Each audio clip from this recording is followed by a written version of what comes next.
asked that. He said, I have been married for 13 years and I've been waiting for the fruit of the womb.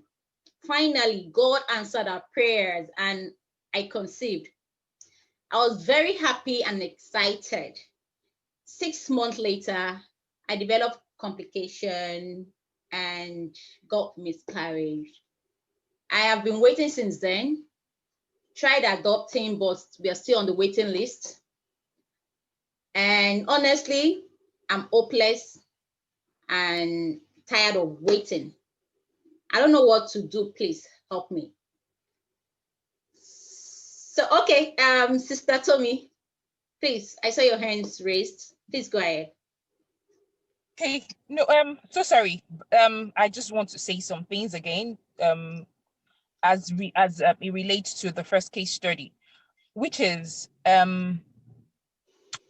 well, I am a single mom. I have been married before, so I can say some of my learnings. I can share some of my learnings from my previous marriage, and which is, or what I am currently doing is I'm trying to understand the order sex,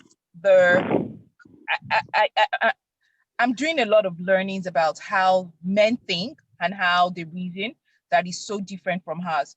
And so I like the perspective of the counselor who said, of course, at different ages, we have phases of life that we go through.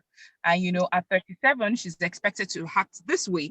At 65, the man is expected to act a certain way or to think a certain way, you know. So for me, I would say it would take a lot of preparation so that she doesn't go into the marriage with some ambiguous expectations and then get there and she finds out that, oh yes, our needs are not being met and all of that. If she understands that, okay, yes, I'm settling for somebody who is 28 years older than me, and these are the things that he's most likely to do because he's at this phase of his life right now, then of course, am I able to handle it? If she's able to answer those questions, can I handle it? Can I do this? Can I do that? I hope he won't over expect this from me. Do you understand? So for me, she has to dig deeper and read books, talk to counselors. At 65, does he still want children? Do I want children? If I want to go out late at night, is he willing to go out, or is he just a sit-at-home man because he's 65? What are his interests? Do we share the same in terms of music? Do we listen to the same genre of music? There's so many things. So if she learns and dig deeper, then she'll be fine. And she's able to say, okay, if this is all it takes, okay, I'm ready for it. Then I think that's another thing that would really help her. I'm sorry to take us back. Okay, that's fine. Thank you. Thank you. So to the next question, thank you for that perspective again.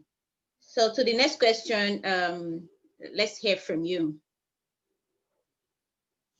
You want me to read the question again? Person, no.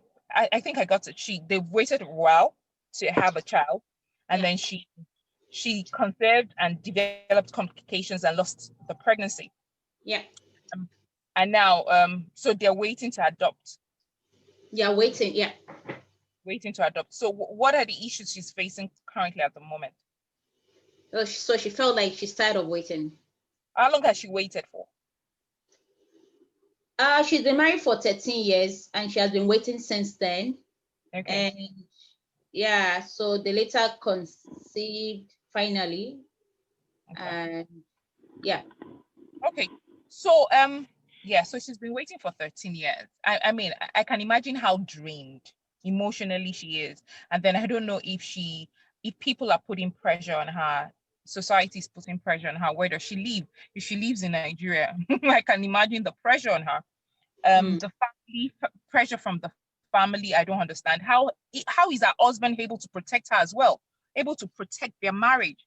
You know, those are the factors. Because if the husband is able to shield her from some certain pressure, then I'm sure she won't be tired, but she would rather say, you know what, all because of what this man does or how he supports me, we're going to achieve what we want to achieve.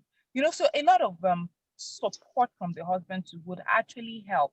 I don't know if she's getting enough of that, because sometimes when you're emotionally and your husband is able to say, you know what, don't worry, we're in it together. We're in it together and we're going to pull through together.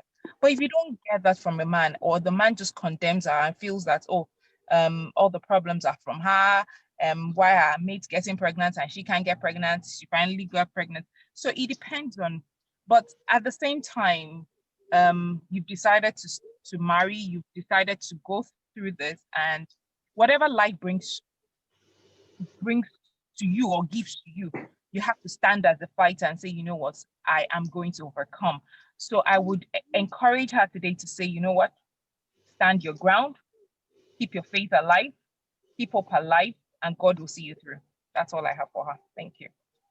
Yeah, well, thank you for that. I've not waited when it comes to the fruit of the womb, but I can only imagine. So, of course, we all know that there is always pressure here and there. Even if the family or the husbands are saying, "Okay, we know God will do it at the right time," and all of that, even your own self. So, how do we handle the mental aspect of it? I think I would want Counselor Tayo to come into it now. So of course, it's easy to say. Of course, there are some things we don't even say in counseling, right? But it's easy to say, God will do it, but it's not easy for us to just accept it like that. So how do we handle it as a person waiting after 13 years, and I finally got it. I was excited, like, whoa, God did it, and wow. So I see trauma in it as well, but she might not be able to talk about it, right? So Counselor Tayo, please.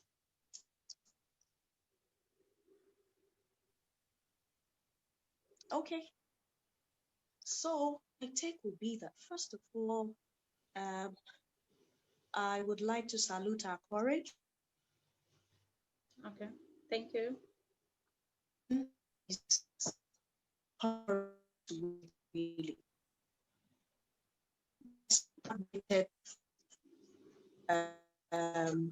For fruit of the womb, but also I've met other areas like that, right?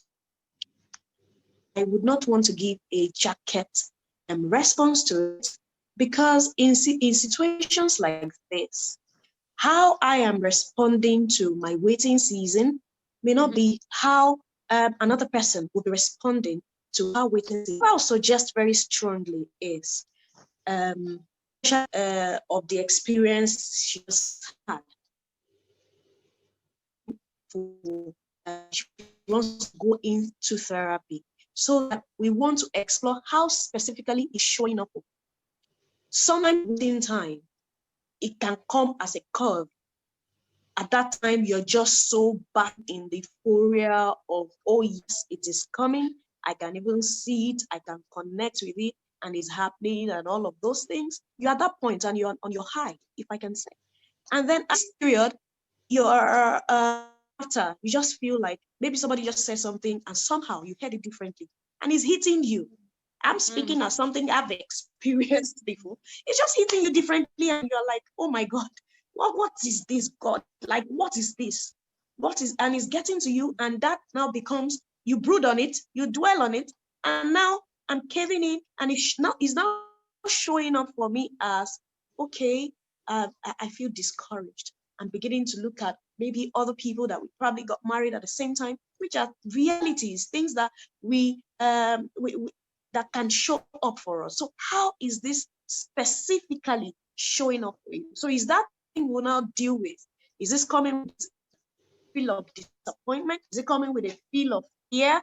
Is it coming with a feel of, so we need to know that. So that is what we will be able to deal with. Because sometimes, when these things, the one that is within, that is, out of what we can directly influence, will keep weighing us down. So we really, really be at that place where we can understand which of these ways it is showing up, and we will be able to help even.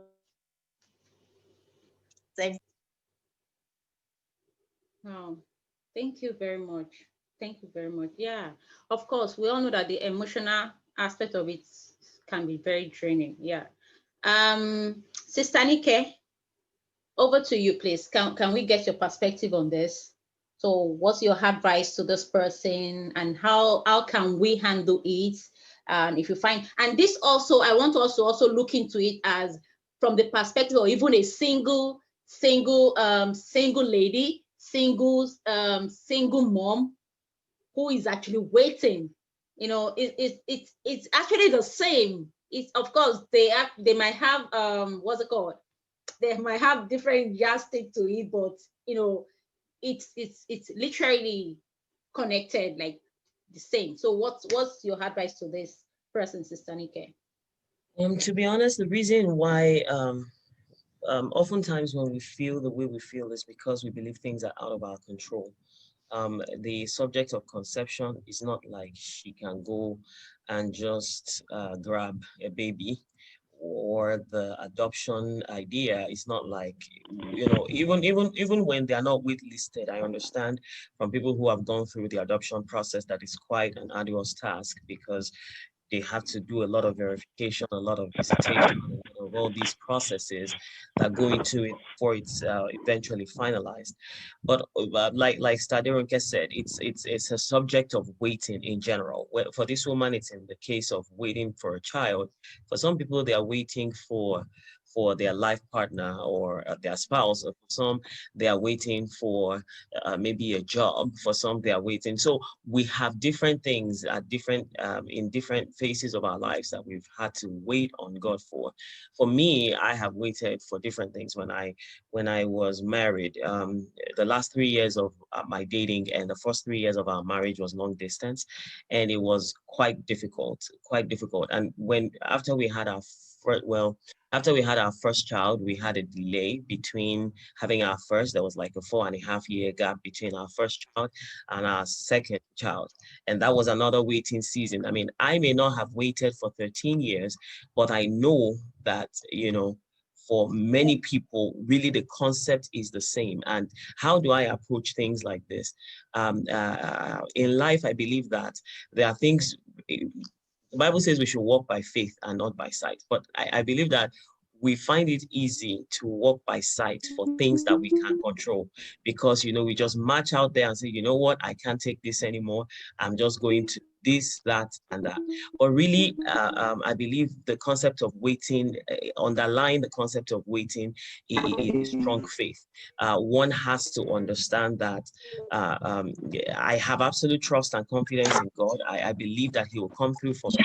He's never failed me. I would, you know, all the days of my appointed time, I would wait. Now, does that mean that once you make that decision, that there will not be days when you have a sense of tiredness or a sense of weakness or a sense of, God, I need a fresh infusion of strength? Absolutely, you would have those days. I had a lot of those days. And what I didn't also say is, in between, before I had my first child and before I had my second child, I had miscarriages. So in that, and I was already a born-again Christian. So in that, there was the pain of those miscarriages, and there was the pain of that delay between my first and my second. Now, before my first, it happened like that, but between my first and second, I kind of took it for granted, saying, well, you know, it happened like that the first time and I had the baby.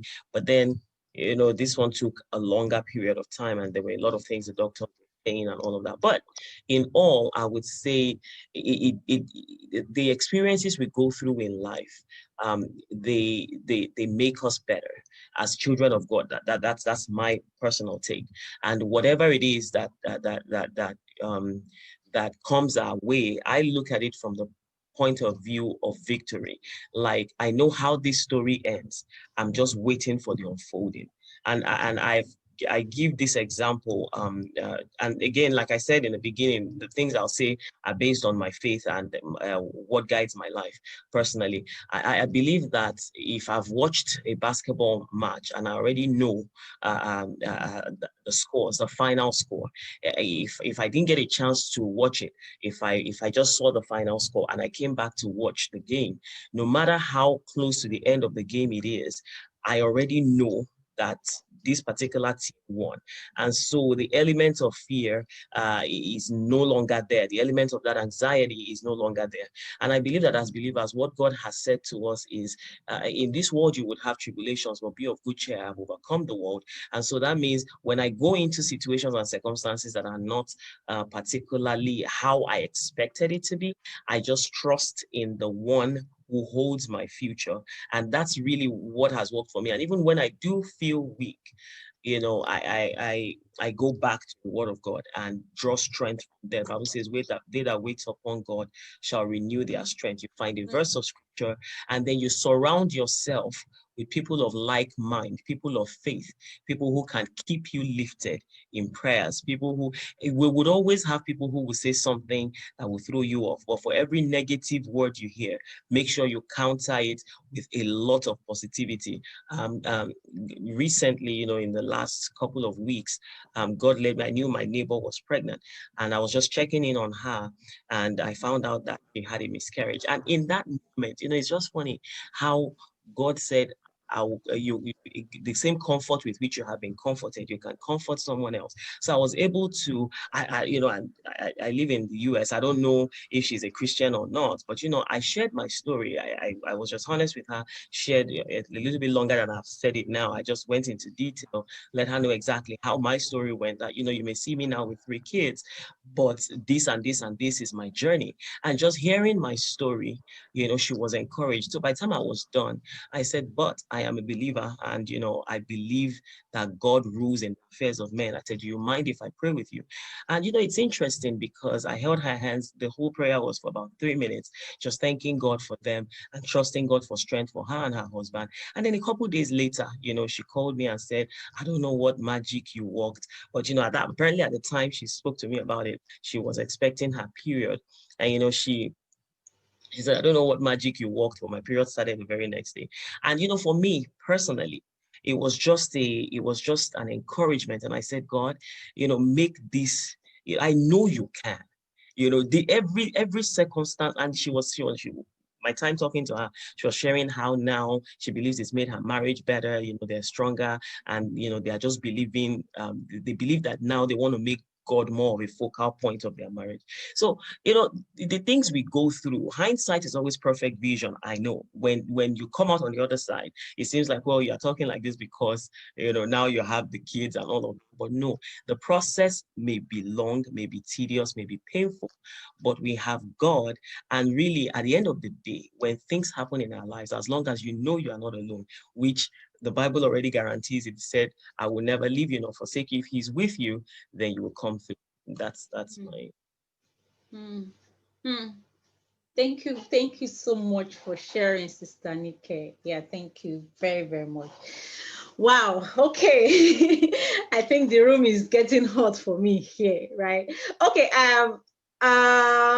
okay, Simi, as she's raising her hands, is okay, let's hear you, Simi. Is that a contribution or a question? No, it's just a quick contribution. Good morning, everybody. I think that sometimes when we go through stuff, at least for me, since 2018, that I decided to leave my abusive relationship.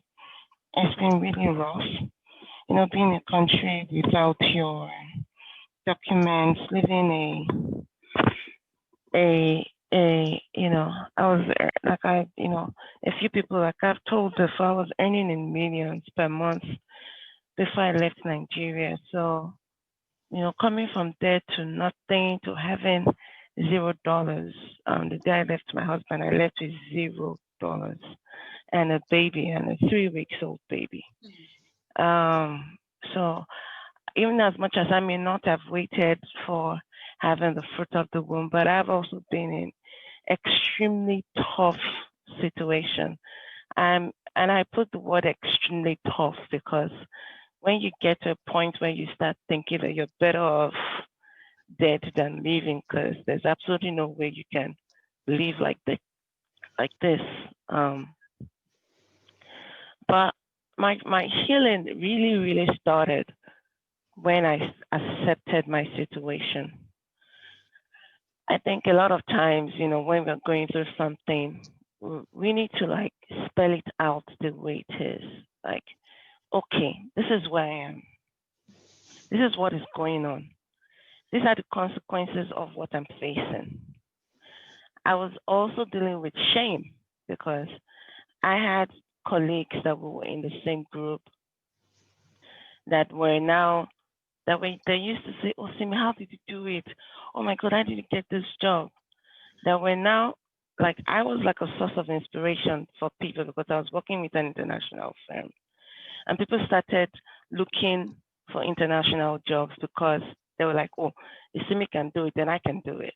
And I loved it. I liked to encourage all my colleagues, And before you knew it, my friends started working in Google, started traveling out of the country to work with Amazon, to work with international firms. In fact, that my group, I think it's just one or two people that are left in Nigeria.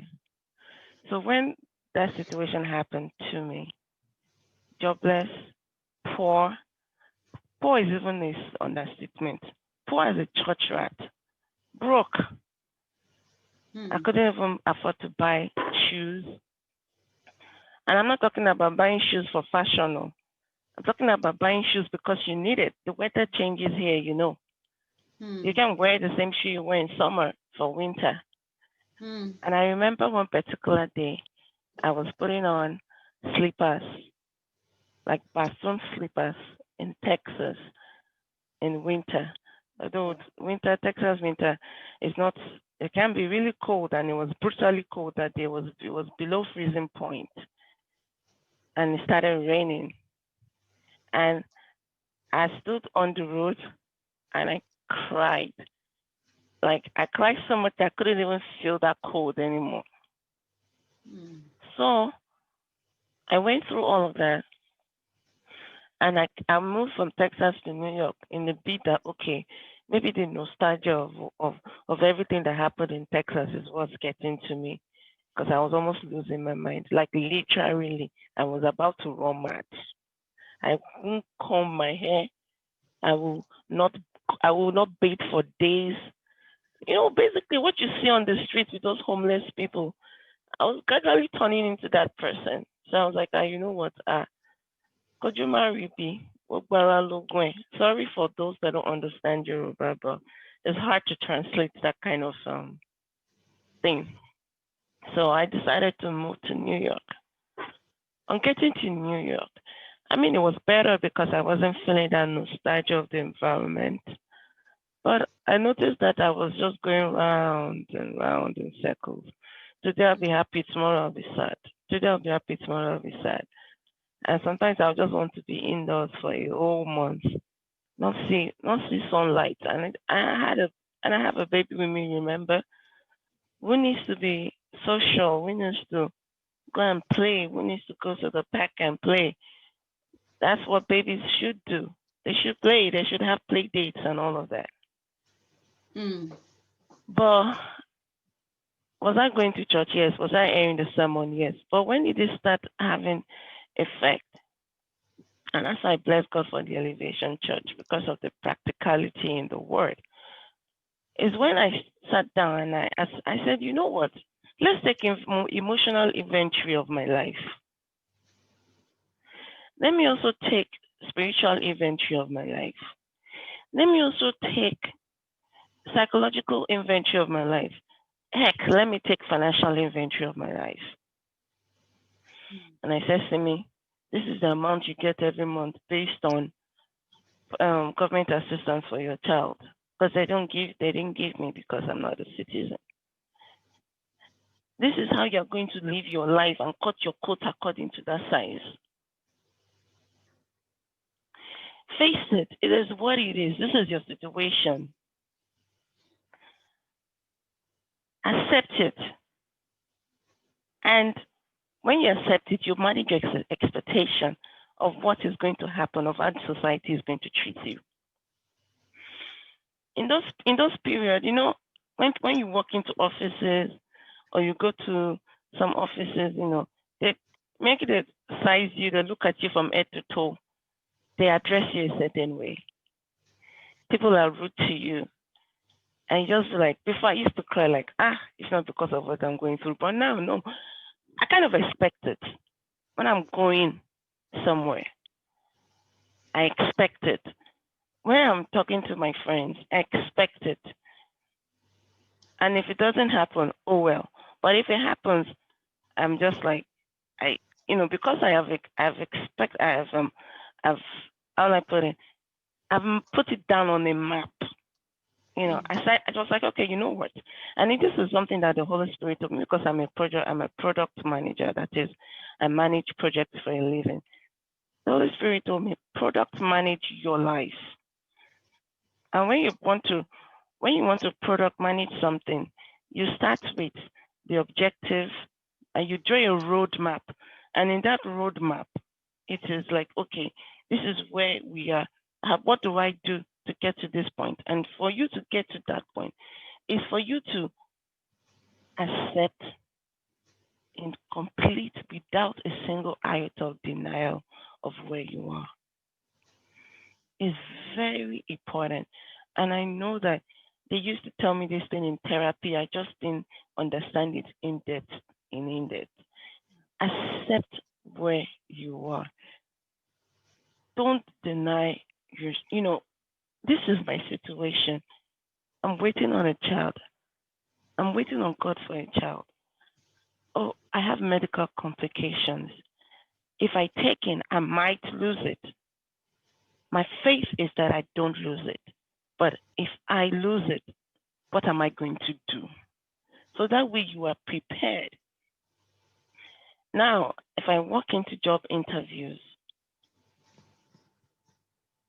I interviewed for Facebook. I really wanted it, but I didn't get called for that.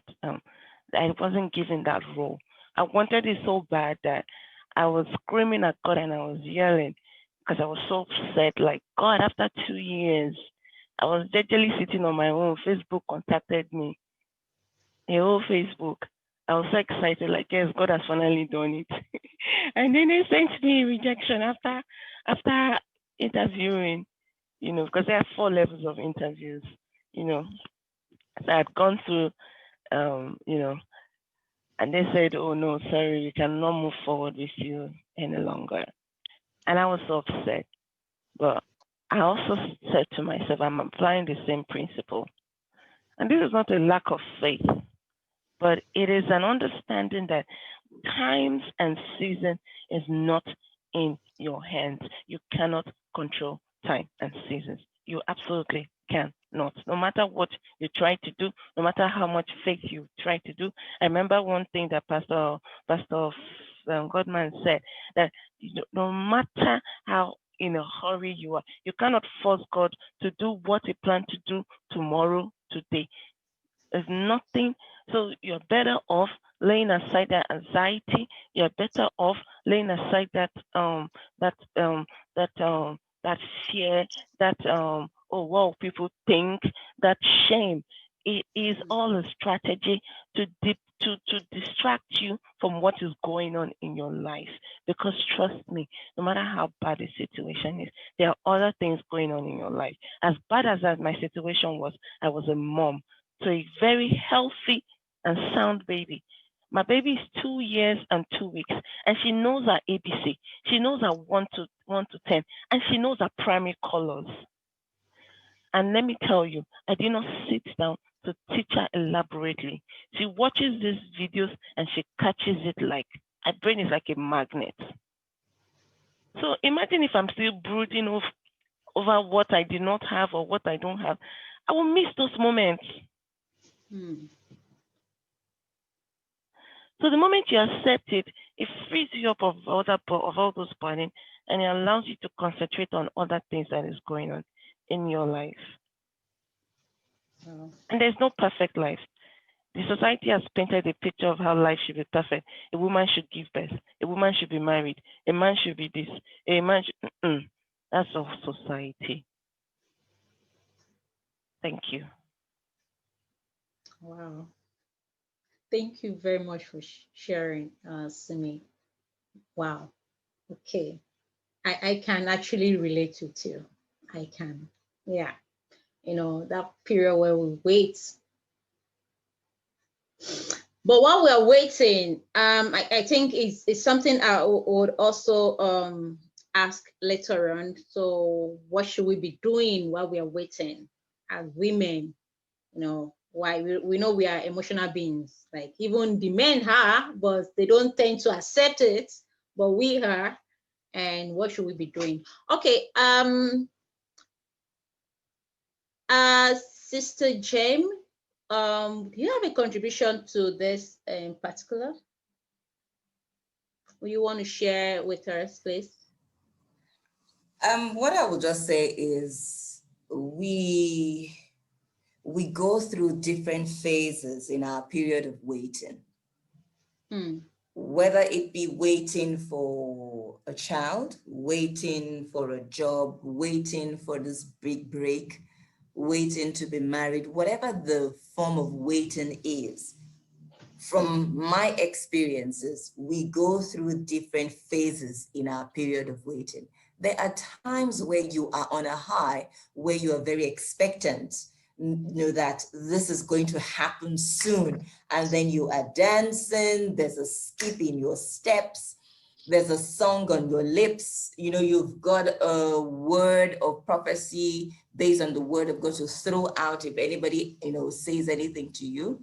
And there are other times where the skies are dark, where there's despair, where there is anxiety, where there is, you know, sadness. And, you know, you basically can experience hopelessness. So we go through different phases. And I think it's not anything out of the ordinary. It's natural because of just we are human beings. Now, my thing is in those different phases, I mean, we can handle when we're on a high and we're all full of positivity, you know, where we have our faith is high, our hope is on maximum level in our period of waiting. What support systems do we have to lean on in those times of darkness? What support systems do we have to lean on when the skies have shut out the sun and there is no light shining into our hearts? So the support system can be in form of a spouse. One of our speakers mentioned something about, you know, is the lady in the case study, is, you know, is the husband supportive?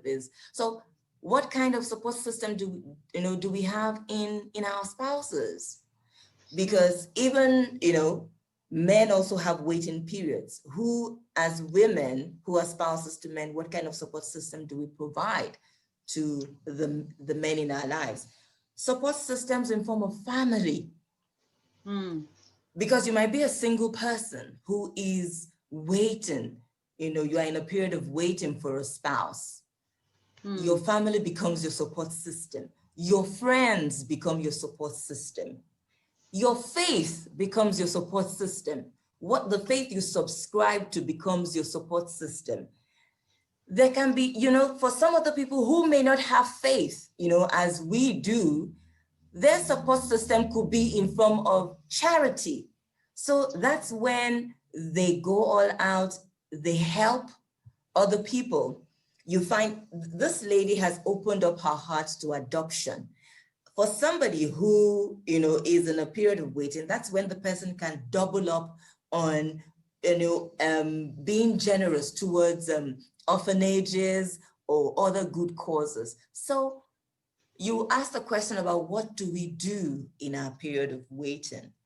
I will also back it up with what are the support systems that we have in our lives that we can lean on when we are in that period of waiting, and we can call on them. All of us here, I'm sure if we go through all the women who are on this platform right now, each one of us will tell you a story of a period in their lives, or it could even be currently, where they are in a waiting season. And I'm sure each one of us can share what we have done or the support systems that have proven to be lifesavers, you know, in a moment of despair.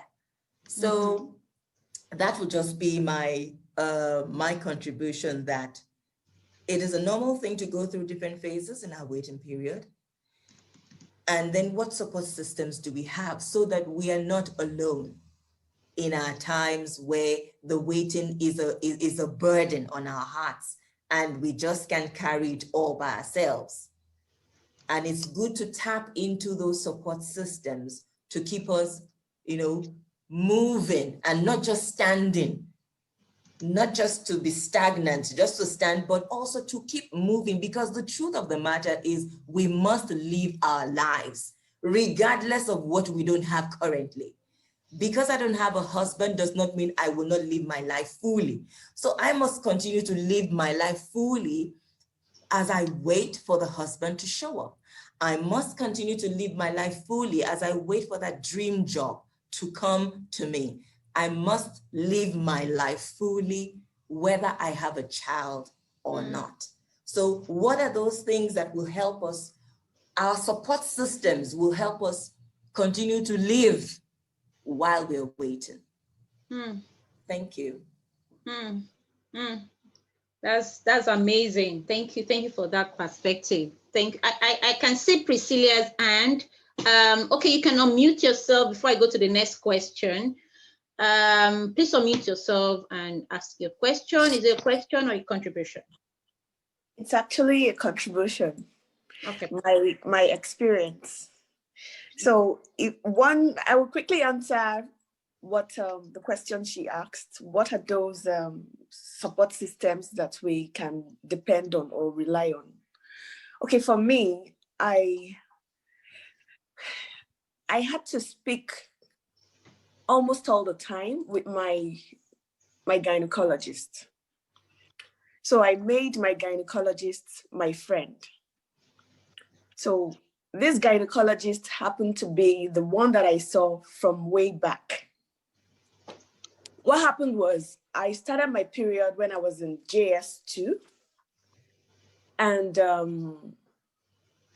without any medication, I would see my period just 2 times in a year. And it continued that way till I got married. So I decided to do something about it when I was in the university. So I met with a gynecologist, and then I started to use, some kind of medication so that I could see my period because I was concerned. And so whenever I did not use it, I did not see my period. So I got married, and I didn't even realize that one of the times that I had to see, because while seeing the gynecologist, you would be asked to see maybe a radiologist so they could get a scan and know what was going on. So I also made everyone in that journey, in the process, my friend. I made friends with all of them because I needed to speak with them. I needed them to guide me on what I needed to do. I wasn't planning on getting married. It was just to ensure that, okay, that I was seeing my period, nothing more, because it was coming from, okay, in my room, I would be the only one not seeing my period. And my friends will come to me for their pads, for things to use, sanitary pads to use, because they could be sure that they would get from me. So it was a known thing. And I had a nickname, in fact, menopause. So I had a very good friend, a sister, who used to call me menopause back then in the university. But it was just like, I didn't take it seriously. It was just like, okay, nothing, no big deal. I was living my life. I didn't have to go through the pain of having to use any sanitary pads and all of that. And yes, so I got married in 2008. And in my mind, I was thinking I would just wait for 1 year, just to enjoy life. And I didn't even realize that I had gotten pregnant. It was when I went to visit one of those doctors that checked me, and she was like, "You're pregnant. You know what? This is good news. Make sure that after this child, you try to have your babies. Don't wait at all." I didn't even hear that until almost 6 years after my first child. I was okay. I tried, or we tried for a child, and we waited for about 6 years to have the second. So there's a 6-year gap, about 6-year gap between the first child and the second. You know, I had to see, you know, I already had doctors that I was seeing back even before I got married, right? So, and I had to see doctors, gynecologists while waiting during that 6-year period. I had to go through series of injections. I took injections just to conceive and all of that. It failed twice. The 2 times that I had to take go through the process of having trying to have a baby. It was really difficult. And okay, so along the line, I would say I attended Elevation Church. And while at the Elevation Church, I remember a friend of mine. Let me just say this story briefly. They were compiling a list of, you can get pressure from anywhere, really. And they were writing a list of pregnant people in my church. And because they were going to organize, what's it called? Baby shower for them. And I did not even realize that I was already having a protruding tummy. And a friend of mine called me up and she was like, "Tolu, I know you're not pregnant. Your tummy is just big. But your name has been put on the list as being for the baby shower. So you can actually get pressure from anywhere. It can be from anywhere. You know, so for me, it was a feeling of sadness, a feeling of, you know, nothing seemed to make sense. So if you can try to speak to someone waiting, I'm speaking specifically for those waiting to have a child, you know, you can try to say anything to them, but really nothing makes sense, you know, because it hits differently when you're in that particular position. If you've never experienced it, there's no way you would want to speak about it. There's no way you can console someone in that situation, going through that pain, and you feel like, okay, you can't control anything at that particular point in time. At some point, I got more than a doctor who was consulting and trying to make things work. My husband at the time was living outside, had to work outside of Nigeria. And they will plan my injection and when we would meet and all of those things. Hello? Can you hear me? Please. Okay. Okay, and when we would meet just to have a baby, you know, but it failed. And one of the doctors said to me that, you know what, you just need to forget about having a child for now. Because the thought of it could also weigh you down and not even make you conceive. So coincidentally, that period we needed to relocate. And I knew that there was no medical record that I was going to bring from Nigeria to a country where they don't even speak English. I live in France. And there was no doctor that was going to accept any history. So at that point, I just said to myself, okay, God, I understand now. I'm just going to be a mother of one in my life. As in, you want me to do some other things? Okay, I surrender. This is the end. I would stop thinking about having a child. So I relocated, and the thought of me going to a new country, knowing that the process of me having a child would be long again, you know, if I had to see a doctor, you know, would be long. So I just didn't want to deal with that. So I knew that my life that was not the end of my life. That was not the end of to the things, to my dreams. So I had to think of some other things. Okay, I need to get a job in the new country. I need to do this. I need to do that for myself and all of that, which I had to focus on.